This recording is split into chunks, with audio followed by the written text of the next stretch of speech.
फ़खर जमान ने बाबर आजम के हक में ट्वीट क्यों किया था, उसकी रियलिटी तो मुझे आज पता चली है। और फ़खर जमान ने एक बार फिर से पीसीबी के जो शोकास नोट्स आए थे उनका जवाब भी फ़खर जमान ने वैसे ही अंदाज में सेंड किया है, उनको वैसे ही उनको जवाब दिया है जैसे उन्होंने बाबर आजम को सपोर्ट किया था। क्योंकि जब मेरे सामने वो वीडियो आई पुराने वाली जो मैंने आज देखी है, इससे पहले मैंने वो नहीं देखी थी, जिसमें रमीज़ राजा साहिब बाबर आजम से और एक और एंकर था वो फ़खर जमान से डिफरेंट ओकेजन्स पर इंटरव्यूज़ वगैरह ले रहे थे। उनमें जिस तरह से बाबर आजम ने फ़खर जमान को चूज़ किया और फ़खर जमान ने बाबर आजम को चूज़ किया डिफरेंट मौके पर, तो वो सुनकर मुझे बहुत ही अच्छा लगा और मैंने इस बात को तस्लीम कर लिया कि भाई फ़खर जमान बाबर आजम को कैसे सपोर्ट न करता अगर वो सब कुछ पीछे चल रहा था। तो क्या कहा ऐसा फ़खर जमान ने और क्या बोला बाबर आजम ने, उस पर हम लोग डिटेल के साथ बात करेंगे। अगर आप लोग पहली बार मेरे चैनल पर आए हैं, वीडियो को लाइक भी कर दीजिए, चैनल को सब्सक्राइब भी आप लोग लाजमी से कर दीजिए। फ़खर जमान ने बाबर आजम के हक में ट्वीट किया था जिस वक्त पीसीबी ने बाबर आजम को टेस्ट स्क्वाड से रिलीज़ किया। उसके बाद फ़खर जमान मैदान में आए, उन्होंने बाबर आजम के हक में एक ट्वीट डाला जिस ट्वीट को लेकर कंट्रोवर्सी चल पड़ी और पीसीबी को वो फ़खर जमान का ट्वीट करना अच्छा नहीं लगा और पीसीबी ने उनको शोकाज नोटिस सेंड कर दिए कि भाई हमें वजह बताएं, आपने क्यों मतलब बाबर आजम को सपोर्ट किया, बाबर आजम के हक में आपने क्यों ट्वीट डाला, क्योंकि ये इसके पीसीबी के रूल्स के ख़िलाफ़ है, तो आपने गलत काम किया है। उस पर फ़खर जमान ने शोकाज नोटिस के जवाब देने थे और जवाब दे दिए हैं। और क्या आला किस्म का जवाब दिया है। फ़खर जमान ने क्लियर कट पीसीबी के जो वकील थे या जो भी सिस्टम था उसको क्लियर कट और वाज़े तौर पर उसने बताया है। फ़खर जमान ने कहा कि बाबर आजम सबसे पहले तो हमारा कौमी हीरो है, वो बहुत अजीम करैक्टर है, बहुत बड़ा खिलाड़ी है।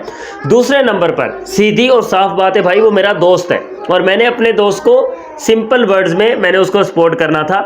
और इसके अलावा भी फ़खर जमान ने बहुत कुछ बोला कि भाई पाकिस्तान की टीम से उसको जिस तरह से ड्रॉप किया गया वो अच्छा नहीं था। मैंने तो अपनी रीजंस बताई है ना भाई, मैंने क्लियर बात रखी आपके सामने कि विराट कोहली के फेलियर्स आ रहे थे, उसको ड्रॉप नहीं किया गया था, तो मेरा हक बनता था अपने कौमी हीरो अपने क्रिकेटर्स के लिए आवाज़ उठाना। सो मैंने आवाज़ उठाई है। अगर आप लोगों को बुरा लगा तो भाई उसमें मैं क्या कर सकता हूँ। तो जो पीछे वीडियोस मैंने देखी है ना रमीज़ राजा साहिब की और एक और एंकर की, उसमें रमीज़ राजा साहिब बाबर आजम से सवाल जवाब कर रहे थे। उनमें बाबर आजम से वो पूछ रहे थे कि आपके लिए ओपनिंग में आपको पार्टनर कौन सा सबसे ज़्यादा पसंद है। डिफरेंट नेम्स लिए रमीज़ राजा साहिब ने, लेकिन उन्होंने बाबर आजम ने फ़खर जमान को चूज़ किया। उन्होंने कहा कि भाई ओपनिंग में मेरे साथ मेरा जो ओपनिंग पेयर है उसको मैं फ़खर जमान को सेलेक्ट करूँगा। उसके बाद ओडीआईज़ में बात आई, ओडीआईज़ में पूछा कि भाई इमामुल हक आपके साथ या फ़खर जमान ओपनिंग में या वन डाउन में ओडीआईज़ में, तो वहाँ भी बाबर आजम ने फ़खर जमान को चूज़ किया।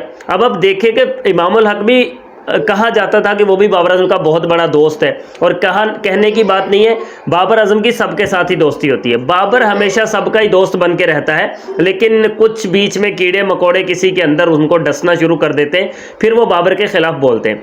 तो बाबर आजम ने दोनों मौके पर ओडीआईज़ में भी T20s में भी फ़खर जमान को ही चूज़ किया। एक और मौके पर कि एक और एंकर फ़खर जमान से इंटरव्यू कर रहा था, उसमें उसने पूछा फ़खर जमान से कि आपको सबसे ज़्यादा बैटिंग पेयर में किसके साथ खेलने का मज़ा आता है। उन्होंने बिला झिझक बोला कि भाई बाबर आजम के साथ खेलने में मुझे सबसे ज़्यादा मज़ा आता है।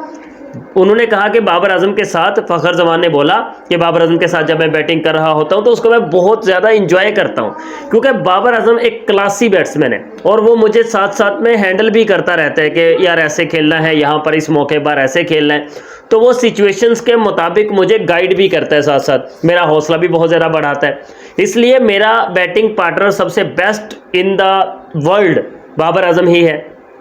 तो यहाँ से साबित हुआ कि इन दोनों की आपस में दोस्ती थी, मतलब इन दोनों की आपस में फ़खर जमान की और बाबर आजम की दोस्ती भी है और दोनों मिलकर पाकिस्तान के लिए खेल भी चुके हैं। दैट्स वाई आपको याद होगा कि न्यूजीलैंड के श्रीलंका के खिलाफ जो 400 का टारगेट पाकिस्तान को मिला था ओडीआई क्रिकेट में वर्ल्ड कप 2023 में, उसमें भी बाबर ने और फ़खर जमान ने मिलकर पेला था श्रीलंका को, जो पाकिस्तान मैच जीता था। डीएलएस मेथड के तहत, वो पाकिस्तान मैच जीत गया था, उसमें भी बाबर और फ़खर जमान दोनों ने पेला था। तो इन दोनों का पेयर जो है वो बहुत ज़बरदस्त परफॉर्म किया था। सो फ़खर जमान ने क्लियर कट वाज़े तौर पर बोल दिया है पीसीबी को शोकाज नोटिस के जवाबात में कि उन्होंने कहा है कि भाई बाबर आजम मेरा हीरो है, मैं बाबर को सपोर्ट करूंगा, आपसे जो होता है आप कर लें, मैं बाबर को हमेशा सपोर्ट करता रहूंगा, क्योंकि वो ना सिर्फ मेरा हीरो है बल्कि वो पाकिस्तान का भी सबसे अजीम बल्लेबाज है।